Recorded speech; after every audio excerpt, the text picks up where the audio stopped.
নমস্কার, আমি সুপ্রিয়। সকলকে স্বাগত জানাই বং টেলিস্কোপের হরর অডিও সিরিজের সম্পূর্ণ একটি নতুন এপিসোডে। আজকে যে ঘটনাটি আপনারা শুনতে চলেছেন সেটি শুধু শোনার জন্য নয়, এটি অনুভব করার জন্য।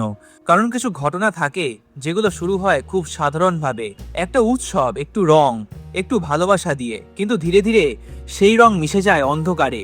আজ যে ঘটনাটি আপনারা শুনবেন তা আমাদের শহরেই, আমাদের চেনা রাস্তায় ঘটে যাওয়া একটি ভয়ঙ্কর বাস্তব গল্প। এখানে আছে অধিকারবোধ, অবসেশন আর এমন এক ভুল সিদ্ধান্ত যার ফল থেকে মুক্তি পাওয়া সহজে যায় না। তাই আলোটা নিভিয়ে হেডফোনটা পরে মনকে প্রস্তুত করে নিন, কারণ আজকের ঘটনাটি ভয়ঙ্কর একটি বশীকরণের গল্প। তবে আজকের ঘটনাটি শুরু করার আগে আমি আপনাদের জানিয়ে দিই, যদি আপনাদের জীবনেও কখনো কোনো ভৌতিক ঘটনা ঘটে থাকে, অথবা আপনাদের বন্ধু বান্ধব, আত্মীয়, পরিবার, পরিজন কারোর কাছ থেকে কখনো কোনো ভয়ঙ্কর অভিজ্ঞতা বা কোনো ঘটনা শুনে থাকেন, তাহলে সেটি আমার সাথে শেয়ার করুন। এই ভিডিও ডেসক্রিপশন বক্সে আমি আমার ইমেল অ্যাড্রেস, ফেসবুক এবং ইনস্টাগ্রাম আইডি প্রোভাইড করে দিয়েছি। ওখানে গিয়ে আপনি আপনাদের ঘটনা আমাকে লিখে পাঠান। শুরু হচ্ছে আজকের এপিসোড। 2022 সাল, সকাল তখন 10:45। কলকাতা রবীন্দ্রভারতী বিশ্ববিদ্যালয়ের মূল ক্যাম্পাস। অভিরূপ সেন একা দাঁড়িয়ে ছিল, হাতের মুঠোয় শক্ত করে ধরে রাখা একটা ছোট্ট কাগজ, যেটায় লেখা ছিল কয়েকটা বাক্য, কয়েকটা শব্দ আর একরাশ না বলা কথা। সে অপেক্ষা করছিল মৌসুমীর জন্য। Mousumi Ghosh, Bangla honours, second year. সবাই যাকে চেনে হাসি খুশি, সহজ এবং স্পষ্টভাষী একটা মেয়ে হিসাবে। মৌসুমী করিডোরে ঢুকতেই অভিরূপের বুকটা ধরফর করতে শুরু করে। এই অনুভূতিটা নতুন নয়, গত 6 মাস ধরে প্রতিদিনই হচ্ছে। মৌসুমী থেমে তাকালো। কি বলবি বল, আমার এখন ক্লাস আছে। কণ্ঠে কোনো বিরক্তি নেই, কিন্তু তাড়াহুড়ো আছে। অভিরূপ ঢোক গিলতে চেষ্টা করলো, গলাটা শুকিয়ে কাঠ। না মানে, আমি তো অনেকদিন ধরেই ভাবছি। মৌসুমী বুড়ো কুচকালো। আবার শুরু করিস না অভিরূপ, প্লিজ। এই কথাটা অভিরূপের বুকে যেন একটা সূচ ঢুকিয়ে দিল। তবুও সে থামলো না। শোন না, শেষবার, আমি তো তোকে ভালোবাসি। মৌসুমী দীর্ঘ নিঃশ্বাস ফেললো। দেখ, আমি তোকে আগেও বলছি, আবার বলছি, আমরা একই ডিপার্টমেন্টের বন্ধু, এর বেশি কিছুই না। তোকে নিয়ে আমার কোনো ফিলিংস নেই। একটু থেমে সে আরো যোগ করলো, আর হবে না অভিরূপ, প্লিজ আমাকে ডিস্টার্ব করিস না।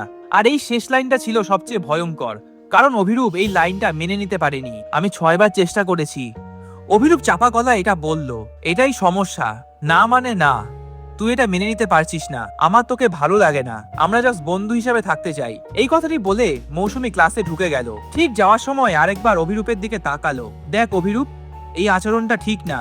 বন্ধু হিসাবে থাকতে চাইলে থাক, না হলে দূরে থাক। এইটা বলে মৌসুমী চলে যায়। করিডোরে শুধু অভিরূপ আর তার নিঃশ্বাসের শব্দ। হাতের কাগজটা সে ধীরে ধীরে মুঠোয় পিষে ফেললো।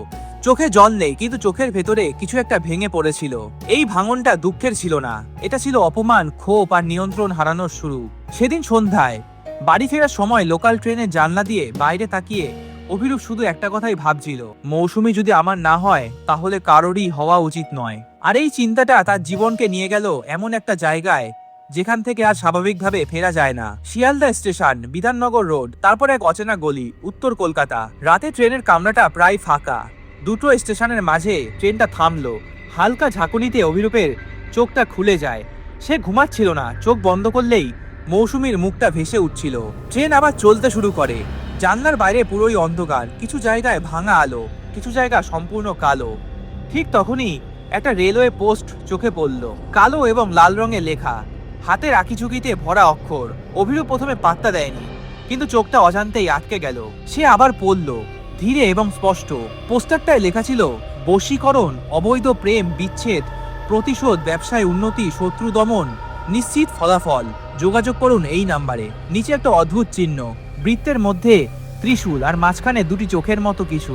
ধুর, এসব বাজে কথা, এসব হয় নাকি? কিন্তু আঙুলটা নিজের থেকেই মোবাইলটা বার করে ফেললো। নম্বরটা টাইপ করলো, কল বোতামে চাপ দিল। একবার রিং, দুবার, তারপর একটা কণ্ঠ। কণ্ঠটা অদ্ভুত, না বুড়ো না তরুণ, কেমন যেন শুকনো, নিঃশ্বাসটা কম। অভিরূপ চমকে উঠল। আমি আমি আপনার ওই পোস্টারটা দেখলাম, তাই আমি একটু আপনাকে ফোন করলাম। ওপাশে 1 সেকেন্ড চুপ, তারপর শান্ত গলায় বলল, তুমি কি কষ্টে আছো? আর এই একটা লাইনেই অভিরূপের গাটা শিউরে উঠল। আপনি কিভাবে জানলেন? স্টেশনের আলো যেমন সবকিছু দেখায় না, মানুষের চোখও তেমনই। কাল এসো, কালকে সব বলবে। সে ঠিকানা বলল, একটা গলি, একটা পুরনো বাড়ি, কিন্তু কোনো নাম নেই। এরপরে কলটা কেটে যায়। অভিরূপ অনেকক্ষণ ফোনের স্ক্রিনের দিকে তাকিয়ে রইল। পরের দিন বিকেল 4টে, শোভাবাজারের ভেতরের গলিটা এতটাই সরু, দুজন মানুষ পাশ কাটাতে গেলে গাটা ঘেঁষে যায়। শেষ মাথায় একটা দোতলা বাড়ি, দরজার উপরে লাল সিঁদুরের দাগ। অভিরূপ দরজায় টোকা দিল। ভেতর থেকে ধীরে শব্দ আসে, ভেতরে আসো। ঘরের ভেতরটা অন্ধকার, একটা ধূপের গন্ধ আর মাটিতে ছড়ানো কিছু অচেনা জিনিস। শুকনো শিকড়, হাড়ের মতো কিছু আর কালো সুতো। মাঝখানে বসে আছে লোকটা, চুলটা এলোমেলো, চোখ দুটো অস্বাভাবিক স্থির। নাম কি? আমার নাম তো অভিরূপ। কার জন্য এসেছো? একটা মেয়ে, আমি ওকে ভালোবাসি। লোকটা হালকা হাসলো। সবাই তো এই কারণেই আসে। তারপর একদম সরাসরি বলল, ভালোবাসা চাইলে দাম দিতে হয়। অভিরূপ জিজ্ঞাসা করলো, টাকা? লোকটা মাথা নাড়ালো, নিয়ম আর সাহস। তারপর সে নিচু গলায় বলল, সামনে দোল, আর এই সময়টাই সবচেয়ে বেশি শক্তিশালী। অভিরূপ চুপচাপ। আবির দিয়ে বশীকরণ, এই শব্দটা শোনা মাত্র ঘরের বাতাস যেন ভারী হয়ে যায়। আমি বানাবো, তুমি শুধু ব্যবহার করবে। আর মনে রেখো। তান্ত্রিক চোখ তুলে তাকালো, এই আবির যদি ভুল হাতে পড়ে তার ফল কিন্তু তুমি সামলাতে পারবে না। অভিরূপ জিজ্ঞাসা করলো, কত টাকা লাগবে? 10,000 নেব। অভিরূপ ঢোক গিলে নিল। তান্ত্রিক শান্ত স্বরে বলল, প্রেম পেলে তো টাকা আবার আসবে। ঘরটার দরজাটা ভেতর থেকে বন্ধ, জানলা নেই, শুধু একটা টিমটিমে বাল্ব যেটা মাঝে মাঝেই নিভে আসছে। মেঝেতে চক দিয়ে আঁকা বৃত্ত, বৃত্তের চারপাশে লাল, কালো এবং হলুদ রঙের দাগ। অভিরূপ দেওয়ালের ধারে বসে চুপচাপ এবং ঘামছে। তার সামনে মাটিতে বসে তান্ত্রিক নিচু স্বরে বলল, যতক্ষণ পর্যন্ত ক্রিয়াটা সম্পূর্ণ না হচ্ছে কারোর কথা ভাববি না, ফোনের সুইচটা অফ করে রাখ। এই শেষ কথাটায় অভিরূপের বুকটা কেঁপে উঠল। ঘরের মাঝখানে একটা লোহার পাত্র, ভেতরে কালচে গুঁড়ো। তান্ত্রিক একে একে জিনিস ফেলছে, শুকনো শিকড়, পোড়া ধূপ আর এমন কিছু বস্তু যেগুলোর দিকে অভিরূপ তাকাতেই পারছে না। তারপর একটা ছোট্ট প্যাকেট খুলতেই একটা তীব্র গন্ধ ছড়িয়ে পড়ল। অভিরূপ জিজ্ঞাসা করলো, এটা কি? তান্ত্রিক কোনো উত্তর দিল না, শুধু বলল, প্রতিটা আবিরে রং নয়, স্মৃতি থাকে। এরপর সে মন্ত্র পড়তে শুরু করলো। শব্দগুলো বাংলা নয়, সংস্কৃতিও নয়, শুনতে মনে হয় ভাঙা ভাষা, কিন্তু ছন্দ আছে। হঠাৎই বাল্বটা নিভে যায়, ঘরটা পুরো অন্ধকার।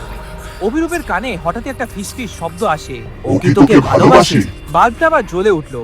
তান্ত্রিক তাকিয়ে আছে অভিরূপের দিকে, কিছু কি শুনতে পেলি নাকি? না না, আমি কিছু শুনিনি। তান্ত্রিক হঠাৎ থেমে যায়।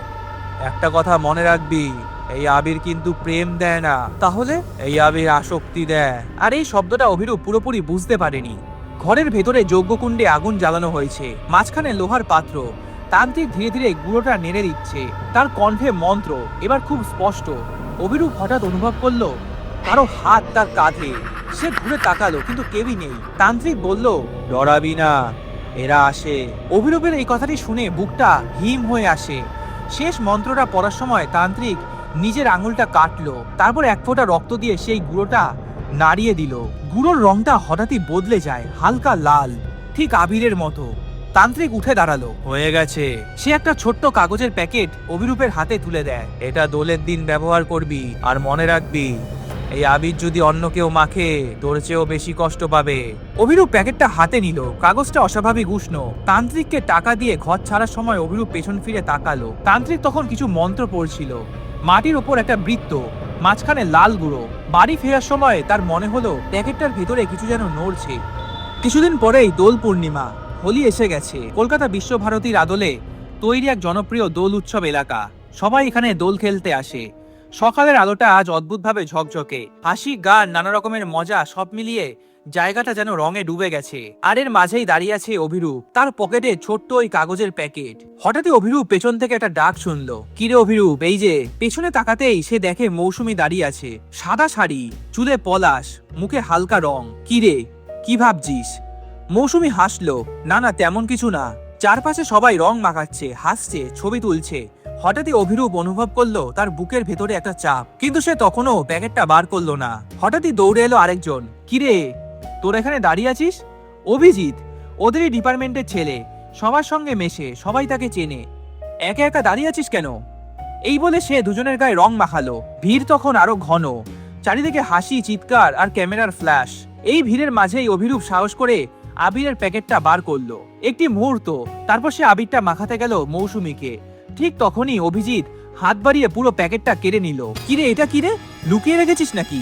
অভিরূপ চিৎকার করলো, দাঁড়া ভাই, ওটা দিস না, ওটা আমি মৌসুমীকে মাখাবো বলে এনেছি। কিন্তু অভিজিৎ শুনলো না। অভিজিৎ হেসে এক ঝটকায় মৌসুমী আর অভিরূপ দুজনের গায়ে আবিরটা ছিটিয়ে দিল আর নিজেও মেখে ফেললো। 1 সেকেন্ডের জন্য সব শব্দ থেমে গেল বলে অভিরূপের মনে হয়। তার কানটা ঝাঁঝা করতে লাগলো। তান্ত্রিকের কণ্ঠটা তার মাথার ভেতরে প্রতিধ্বনি করলো, এই আবির যদি আর কেউ মাখে ফল কিন্তু ভালো হবে না। অভিরূপ চিৎকার করলো, তুই কি পাগল? এটা তো আমি মৌসুমীর জন্য এনেছিলাম। এইটুকু আবির এনেছিলাম ওকে মাখাবো বলে, তুই সেটাও নষ্ট করে দিলি। মৌসুমী অবাক, এত চিৎকার কেন? দেখেছিস অভিরূপ তোর ব্যবহার? আমি তোকে এমনি এমনি না করিনি।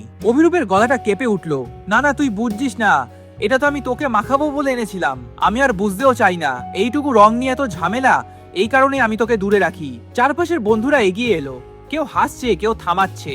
অভিজিৎ মাথা নিচু করে বলল, ভাই সরি, আমার ভুল হয়ে গেছে, আমি বুঝতে পারিনি, আমি জানতাম না। কিন্তু অভিরূপ জানতো এটা রং নেই, কিছু একটা ছড়িয়েছে। অভিরূপ একা বসে হাত ধুয়েছে, শরীরটা পরিষ্কার, কিন্তু বুকের ভেতরে অস্বস্তিটা যাচ্ছে না। হঠাৎই মোবাইলে একটা নোটিফিকেশন আসে, একটা মেসেজ, মৌসুমীর মেসেজ। আমি জানি না কেন, কিন্তু আজ সারাদিন আমি তোর কথা ভাবছি। অভিরূপের হাতটা কাঁপতে শুরু করলো। আর ঠিক তখনই আরেকটা মেসেজ, অভিজিৎ ভাই আমায় ক্ষমা করে দিস, আমি বুঝতে পারিনি, আর ঝামেলার পর থেকে কেমন একটা অদ্ভুত লাগছে। একই সময় দুটো ফোন, দুটো নাম। অভিরূপের মাথার ভেতরে একটাই কথা ঘুরতে লাগলো, আমি কি কিছু ভুল করলাম নাকি? তাহলে আমি কি করেছি? 1 সপ্তাহ পর সকাল 9টা, অভিরূপ ক্যাম্পাসে ঢুকতেই মৌসুমী সামনে এসে দাঁড়ালো। এই প্রথম কাল তোর সাথে কথা বলতে ইচ্ছা করছিল। মানে কি বলছিস? মৌসুমী চোখ নামিয়ে বলল, না মানে জানি না কেন তোর কথা না ভাবলে মন বসছে না। দোলের পরের দিন থেকেই আমার কি যেন হয়েছে, আমি শুধু তোর কথাই ভাবছি। আর এই কথাটা শোনার জন্য অভিরূপ কতদিন ধরে কল্পনা করছে, কিন্তু আজ শুনে তার ভেতরে কোনো আনন্দ নেই। আনন্দের বদলে বরং একটা অজানা ভয় ঢুকে গেল। কি রে অভিরূপ, তাকিয়ে আছিস কেন? আমরা কি একটু হাঁটবো? দুজন হাঁটতে লাগলো, একই করিডর, চেনা জায়গা, কিন্তু বাতাসটা যেন ভারী।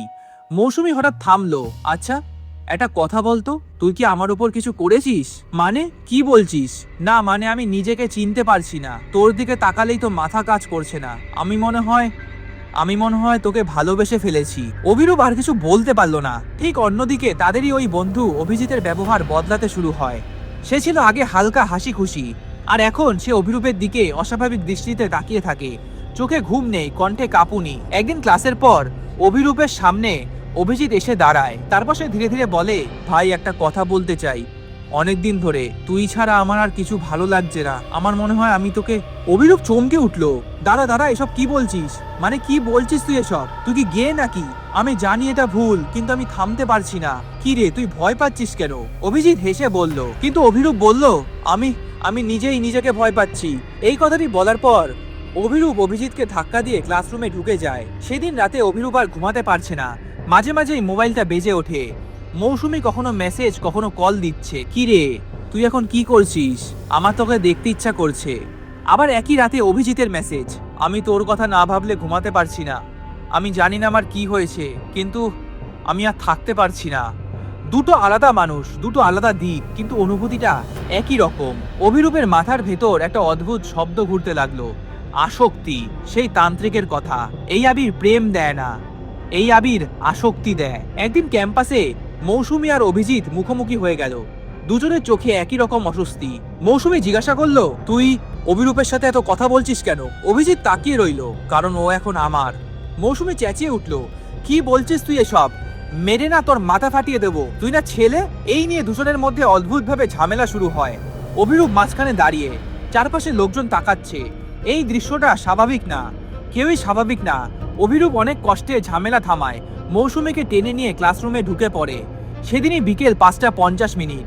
সেদিন ক্লাস শেষ হওয়ার পর অভিজিৎ হঠাৎ অভিরূপের সামনে এসে দাঁড়ায়, চোখটা লাল, মুখে একটা অদ্ভুত শান্ত ভাব। আজ আমার সাথে চল, আমার খুব দরকারি কথা আছে তোর সাথে, কিন্তু এখানে বলা যাবে না, মৌসুমী আমাদের বলতে দেবে না। অভিরূপের বুকের ভেতরটা একটা অজানা শঙ্কা উঠলো, এখনই? হ্যাঁ আজই, আমি না বলে থাকতে পারছি না। অভিজিতের কণ্ঠে এমন একটা টান ছিল যেটা না বলার সুযোগ দিচ্ছিল না। অভিরূপ কিছু না ভেবে অভিজিতের সাথে বেরিয়ে পড়ে। ফ্ল্যাটে ঢুকতেই অভিরূপ টের পেল বাড়িটা অস্বাভাবিকভাবে নীরব। এখানে বস, আমার তোর সাথে অনেক কথা আছে। অভিজিৎ হাসলো, আচ্ছা ঠিক আছে, কথাটা শুরু করার আগে চা বানিয়ে আনছি, খেতে খেতে বলবো। অভিজিৎ চা বানিয়ে নিয়ে আসে। অভিরূপ চায়ের কাপটা হাতে নিল। চায়ের গন্ধটা স্বাভাবিক, কিন্তু কোথাও যেন একটা তিক্ত ভাব।